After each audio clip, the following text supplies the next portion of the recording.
Senator Bernardi. Thank you, Mr Acting Deputy President. This is a dark day for all Australians. The debate on these bills is evidence of Labor's monumental betrayal of the Australian people. A monumental betrayal by a government that stole the election based on a lie. It is also a government that is captive to an extreme green agenda. And it is a government that seeks to implement a policy that will not achieve its aims and intentions, a policy that is informed by incomplete and biased science. And I'm constantly amazed how every member of this Labor government can step into this great House of Parliament and honestly say that they are representing the will of the people. The evidence is there that they have deceived Australians, and by making these statements, they are deceiving themselves. They are blind to their failures and are led by an extreme Green Party who are taking them in their world of skewed priorities and poisonous policies. Frankly, it is an absolute disgrace. And Labor's deception began just days before Australians went to the polls. Julia Gillard promised Australians on national television, no less, that— Order. You know the correct title to use when you're referring to a member from the other House. Their name? Sorry, I missed that. I missed that, Mr Deputy President. Senator Bernardi, you know the correct way to refer to a member from the other House. I just beg your thing. Did I refer to Ms Gillard, or is that right? Incorrect?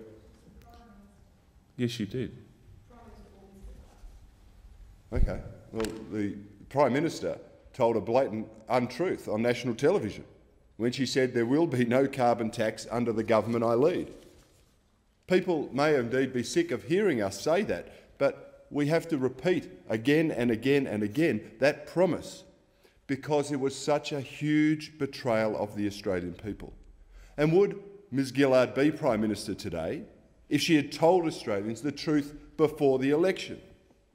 But just days after she made this false promise, she reinforced her deception by saying, "I rule out a carbon tax." Repeatedly, the Prime Minister misled the Australian people to get their votes. And now that she's in the top job, Australians are quite rightly questioning whether she could care less about what Australians think. And I have to say, Mr Acting Deputy President, it's no wonder that politicians are held in such low esteem by the public when the leader of a country can tell blatant falsehoods in order to get what she wants. And so I would say to the Australian people that this Labor government is based on a sham. It gained power by hoodwinking Australians and has held on to power by continuing this ruse and by getting into bed with the Greens. It is entirely right that so many Australians feel so outraged by this. And they should feel outraged too, because the coalition, the alliance that is forming government between the Greens and the Labor Party is filled with concerns for everyday Australians. There is a party in the Greens party that cares only for an extreme left-wing ideal. It has ideals that are rife with hypocrisy and will do almost anything to see them become a reality. The Greens party have repainted old-fashioned Marxism with a pale green brush and convinced a section of the Australian public that their agenda is cuddling koalas and saving trees. But make no mistake, this is a radical party that seeks to fundamentally change our economy and our society. And this party is pulling the strings in the Prime Minister's office, and unfortunately it holds the balance of power in the Senate. Any Australian that is seriously concerned about the future of our country owes it to themselves to take a deeper look at what the Greens believe, because I can assure all of them that when they look at and examine the context of their policies, it will surprise and horrify you. The Greens manifesto effectively wants to reduce humankind to just another species amongst species. We, as human beings, are just the same as any other animals in the Greens' eye. The Greens want us to tax all of us to the point of exhaustion. A look at their economic policy agenda lists tax after tax after tax. And so they want to take more money out of the pockets of everyday Australians, and yet they want Australians to also pay more for electricity by getting rid of coal-fired power stations and replacing them with technology that simply cannot deliver the levels of power that this country needs. This is yet another demonstration of the Greens Party's complete lack of grasp on reality. It's like they're living in a twilight zone, pushing aside any semblance of common sense in order to realise their green dreams. This is a party whose leader wants to see one world government. Long the domain of conspiracy theorists, Senator Bob Brown has proved just how ridiculous his policies are when he said, "Why shouldn't we now join vigorous moves in Europe and the United Nations and at the United Nations for a global people's assembly based on one person, one vote, one value?"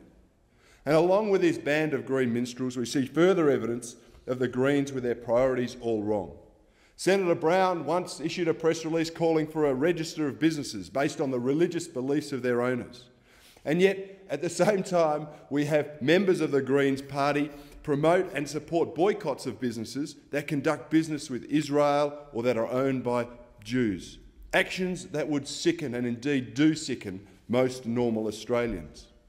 And the Greens also have developed an audacious reputation for hypocrisy. With Senator Bob Brown, he was reported as saying that, and I quote, "People do not make large donations to political parties without having in mind favour in return." And yet, that purity didn't stop him and his party pocketing the largest ever individual donation in Australia's political history, $1.6 million.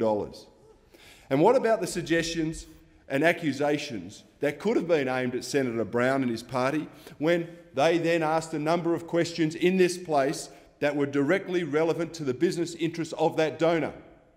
Any cursory examination gives it an aromatic sense of dodgy third world politics. This is a party that is big on grandstanding and small on substance. It is a party that has an extreme agenda that is very damaging to all of Australia. The Greens are an alarmist movement that will seek to trade and profit from human misery because that will suit their political agenda.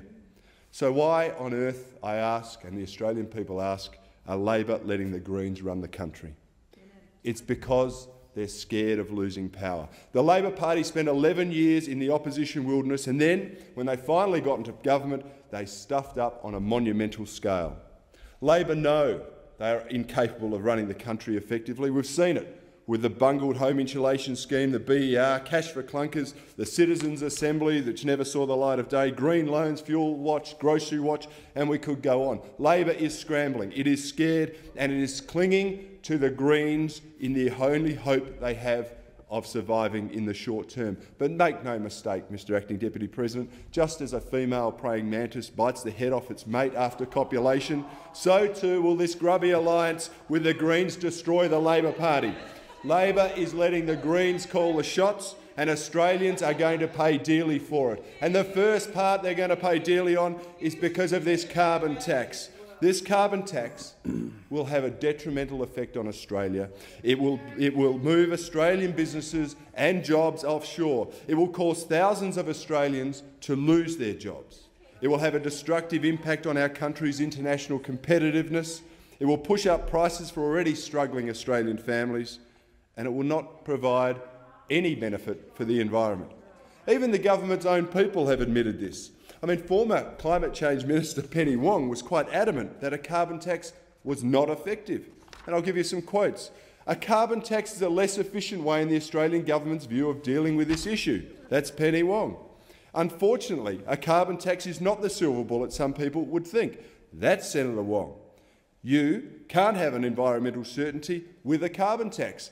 So said Senator Wong. "The introduction of a carbon price ahead of an effective international action can lead to perverse incentives for such industries to relocate or source production offshore." Once again, Senator Wong.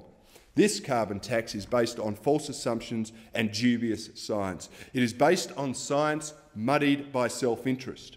And why, we ask ourselves, is this government seeking to impose this ridiculous tax on us? What have they actually based it on?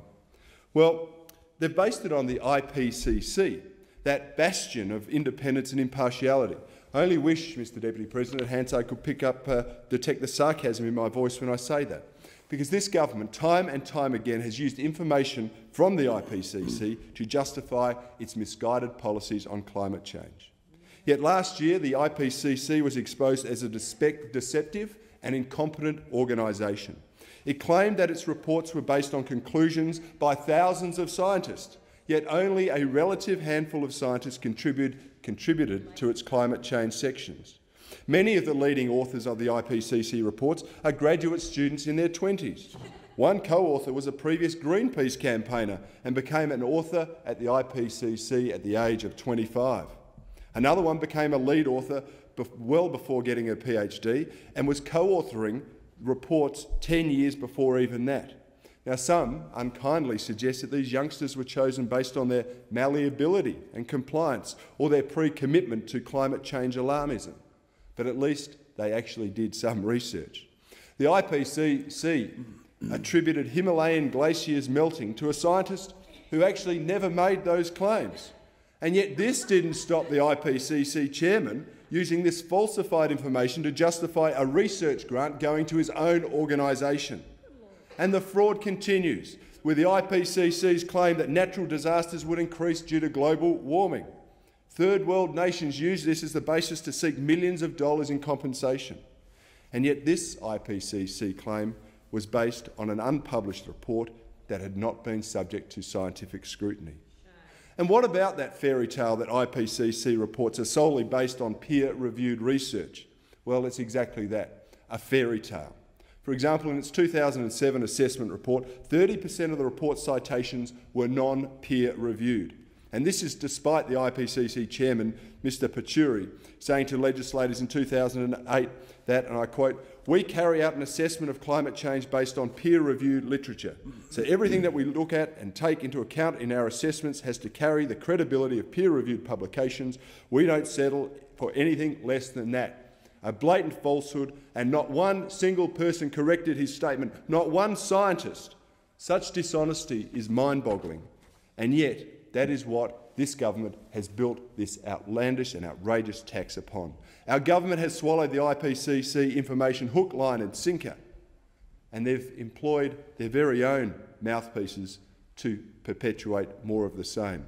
Take, for example, the P.T. Barnum of climate science, Tim Flannery. Why should we believe what he says about the impending threat of rising sea levels when he owns a low-lying waterfront home on the Hawkesbury River? This is a man that, despite all of his alarmist comments about sea levels rising and global warming, has said on the ABC that he can't explain why for the last 10 years we've gone through a slight cooling trend.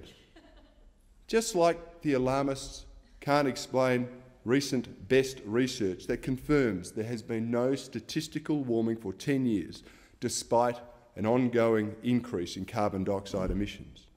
And this is why the alarmists and this government will not answer some fundamental questions. By how much will this carbon tax, that will disadvantage every Australian, reduce global warming? How many droughts will this carbon tax avoid? How much will this carbon tax stop sea levels rising? How much more rain will fall due to this carbon tax being imposed? And how many fewer climate change refugees will end up coming to our shores in leaky boats? They won't answer these questions simply because they cannot. And the government also cannot answer this simple question. Why is the 3% of human-caused emissions driving climate change and not the 97% of natural carbon dioxide emissions? The amount of complete and utter nonsense that this government has swallowed is staggering. And now they're forcing the Australian people to digest this nonsense too. This package of bills, Mr Acting Deputy President, began with falsehoods, political falsehoods of monumental proportions. It is built on a succession of lies, of falsehoods and distorted science. These bills are based on alarmism rather than prudence. They are based on spin rather than substance. But why shouldn't that surprise us, given the track record of this government? This carbon tax proposal is sustained and endorsed by rent seekers, extremists and government-funded propaganda. Well, I'm here to tell you Australians have had enough. They've had enough of the mismanagement, they've had enough of the deceit, they've had enough of the waste of their hard-earned taxpayer dollars.